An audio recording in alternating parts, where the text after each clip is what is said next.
नमस्कार, आपका स्वागत है डेली 24 भारत में। मैं हूं आपके साथ इशिका गुप्ता। रुख करते हैं अभी तक की बड़ी खबरों का। बात सबसे पहले राजस्थान की। राजस्थान के झालावाड़ में स्कूली बच्चों के साथ बड़ा हादसा हुआ है। इलाके में एक स्कूल की छत गिरने की खबर आई है, जिसमें कई बच्चों के दबे होने की आशंका है।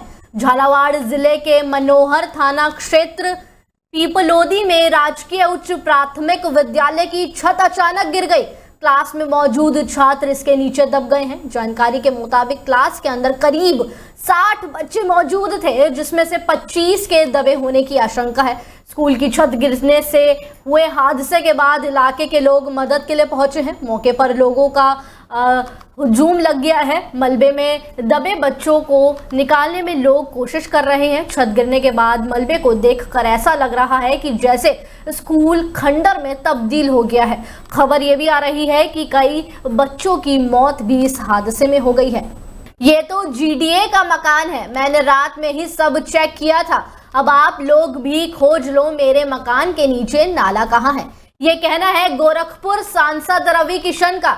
उन्होंने ये बात सीएम योगी आदित्यनाथ के उस बयान के बाद कही है, जिसमें कहा गया था कि रवि किशन ने अपना मकान नाले के ऊपर बनाया है। रवि किशन ने कहा है कि योगी जी ने हमको टारगेट कर पूरे प्रदेश में संदेश भेजा है, जिसने भी अतिक्रमण किया है अब वो खुद हटा रहा है, क्योंकि बुलडोजर तैयार है। मुख्यमंत्री योगी आदित्यनाथ ने बुधवार को 177 परियोजनाओं के लोकार्पण कार्यक्रम में कहा था कि स्थानीय बीजेपी सांसद और अभिनेता रवि किशन ने रामगढ़ ताल क्षेत्र में नाले के ऊपर मकान बना लिया है। मुख्यमंत्री ने यह भी कहा कि हमने पहले ही बोला था कि जल निकासी के रास्ते पर निर्माण ना हो, नहीं तो परेशानी होगी। नाले के ऊपर कहां कहां घर बना है, ये सब मशीन पकड़ लेती है। प्रधानमंत्री नरेंद्र मोदी अपने 2 दिवसीय ब्रिटेन यात्रा पूरी करने के बाद गुरुवार रात मालदीव के लिए रवाना हुए। ब्रिटेन से रवाना होने से पहले पीएम मोदी ने नॉरफॉक स्थित स्टेट में किंग चार्ल्स तृतीय से मुलाकात की। इस मौके पर उन्होंने किंग चार्ल्स को एक पौधा भी भेंट किया।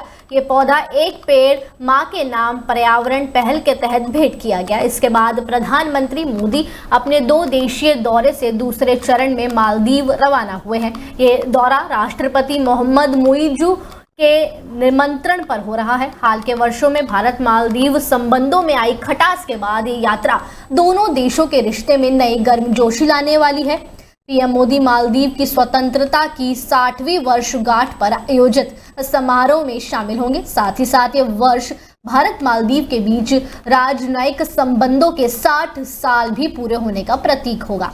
बात अब मौसम की। दिल्ली राष्ट्रीय राजधानी में गुरुवार को अधिकतम तापमान 35.9 डिग्री सेल्सियस दर्ज किया गया, जो मौसम के औसत से 1 डिग्री अधिक था। वहीं न्यूनतम तापमान 25 डिग्री सेल्सियस रहा, जो मौसम के सामान्य से 2.3 डिग्री कम है। और कई इलाकों में जमकर बरसात भी हुई। इसके साथ ही भारतीय मौसम विज्ञान विभाग ने आज यानी कि 25 जुलाई के लिए भी गरज के साथ बारिश की संभावना जताई है। वहीं मौसम का पूर्वानुमान लगाने वाली एजेंसी के मुताबिक आज कोंकण और गोवा, तटीय कर्नाटक, विदर्भ, मध्य प्रदेश, छत्तीसगढ़, ओडिशा, झारखंड और उत्तर तेलंगाना के माध्यम से भारी बारिश होने की संभावना है।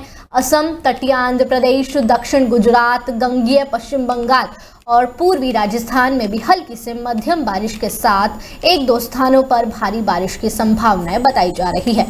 मॉनसून संसद सत्र चल रहा है, ऐसे में कई बड़े फैसले लिए जा रहे हैं। और ऐसे ही मणिपुर में राष्ट्रपति शासन के 6 महीने के और बढ़े हुए प्रस्ताव को पारित कर दिया है। यह विस्तार 13 अगस्त 2025 से प्रभावी होगा।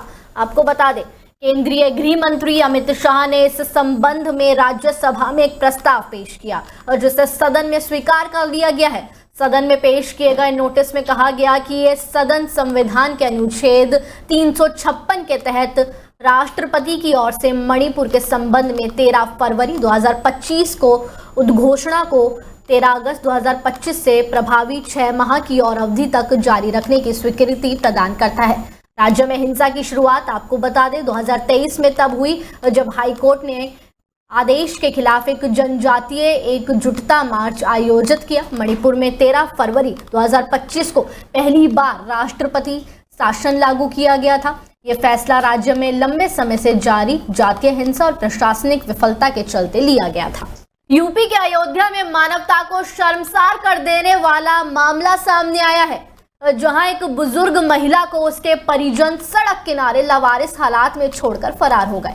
बाद में इलाज के दौरान महिला की मौत हो गई। पूरी घटना पास के सीसीटीवी में रिकॉर्ड हुई है। फिलहाल पुलिस जांच पड़ताल कर रही है। आपको बता दें, मामला थाना कोतवाली अयोध्या क्षेत्र के किशुनदासपुर का है। यहाँ पर कुछ लोग रात के अंधेरे में ई रिक्शा से एक बुजुर्ग महिला को लेकर आए और फिर सड़क किनारे लावारिस हालात में फेंक कर चले गए। इस काम में महिला भी साथ थी। शर्मसार करने वाली ये घटना सीसीटीवी में कैद हो गई है। इसका वीडियो सोशल मीडिया पर जमकर वायरल हो रहा है। सीसीटीवी फुटेज में साफ आप लोग देख सकते हैं कि एक ई रिक्शा में बुजुर्ग महिला को लाया गया और फिर किशुनदासपुर के पास फेंक दिया गया। महिला को कंबल ओढ़ने के बाद रिक्शा सवार फरार हो गया। स्थानीय लोगों की सूचना पर पुलिस मौके पर पहुंची और महिला को तत्काल दर्शन नगर ट्रॉमा सेंटर में भर्ती कराया गया, लेकिन इलाज के दौरान महिला की मौत हो गई।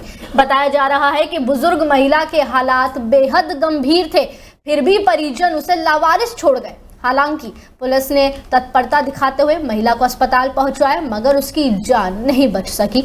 इस बात पे आपको बता दें कि एसपी नगर चक्रपाणी त्रिपाठी ने कहा है कि सीसीटीवी फुटेज के आधार पर आरोपियों की पहचान की जा रही है। बहुत जल्द उन्हें पकड़ लिया जाएगा। इस अमानवीय कृत्य को किसी भी हाल में नहीं बख्शा जाएगा। पुलिस द्वारा सीसीटीवी फुटेज की मदद से परिजनों की तलाश जारी है। वहीं इस घटना से शहर भर में आक्रोश भी फैलता हुआ दिखाई दे रहा है।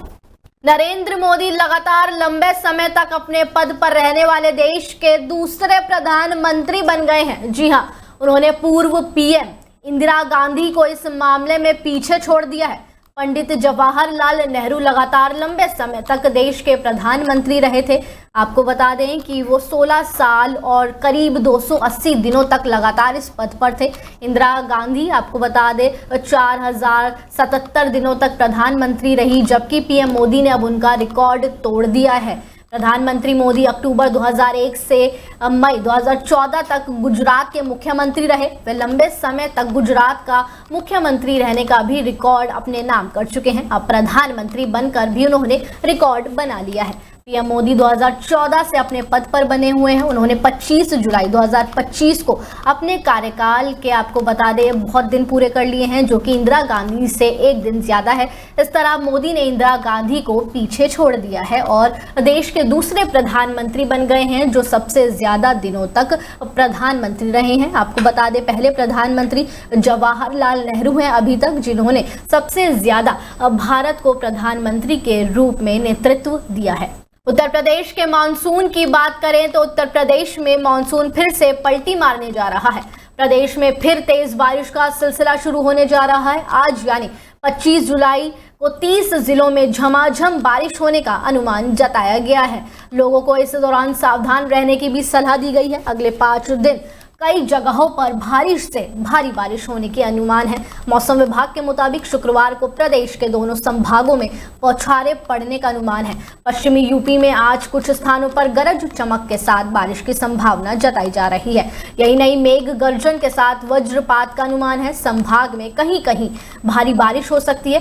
उत्तर प्रदेश में मानसून फिर से पलटी मार रहा है। प्रदेश में फिर धूप के बाद बारिश का सिलसिला देखने को मिलेगा। 25 जुलाई को 30 जिलों में झमाझम बारिश हो सकती है। आपको बता दें उत्तर प्रदेश में 2 दिन से बारिश के बाद काफी जगहों पर धूप देखी जा रही है, लेकिन अब कहा जा रहा है कि एक बार फिर उत्तर प्रदेश में बारिश का सिलसिला शुरू होगा और कई जगहों पर बिजली भी गिर सकती है, वज्रपात भी हो सकता है और संभाग में कहीं कहीं भारी बारिश का भी मौसम विभाग ने अलर्ट जारी कर दिया है।